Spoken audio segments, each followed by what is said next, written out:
Setelah mendengarkan kisah raja dan istananya, hati Khalifah Umar bin Abdul Aziz begitu terguncang.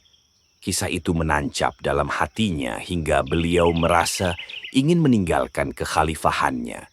Amanah besar yang dipikulnya terasa begitu berat, seakan tak sanggup lagi ia menahannya.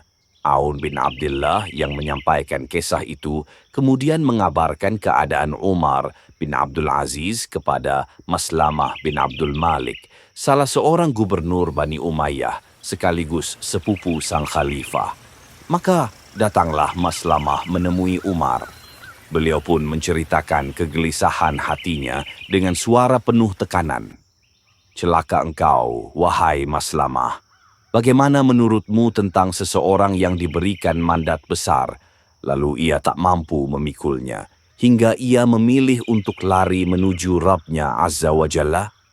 Apakah engkau memandang ada masalah dengannya?" Maslamah yang mendengar kata-kata itu menjadi cemas. Ia berkata dengan lembut, mencoba menenangkan sepupunya. "Wahai Amirul Mukminin, bertakwalah kepada Allah. Pikirkanlah keadaan umat Nabi Muhammad sallallahu alaihi wasallam.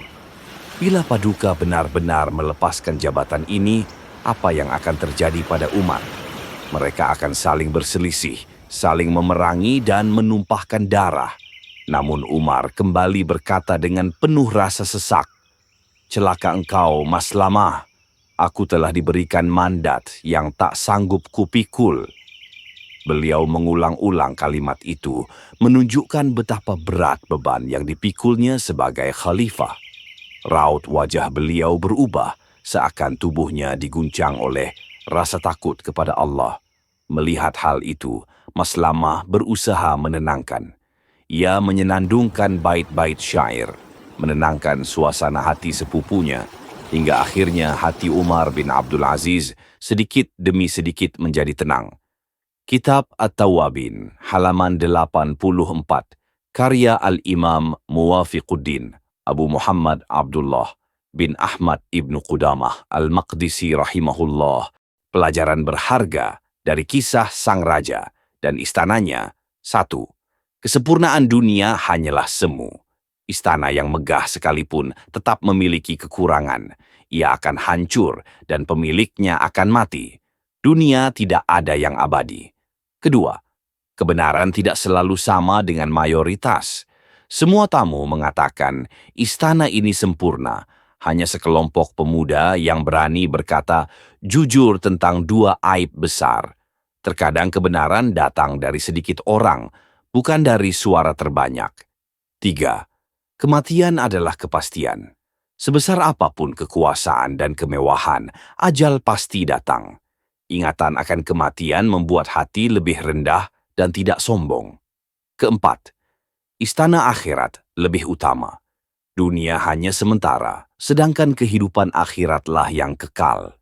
Orang bijak akan menyiapkan istana akhirat dengan amal saleh. 5. Kejujuran adalah nasihat terbaik. Anak-anak muda itu tidak takut berkata apa adanya, meski di hadapan seorang raja. Kejujuran terkadang pahit, tapi justru menyelamatkan. 6. Pemimpin yang bijak mau menerima kebenaran.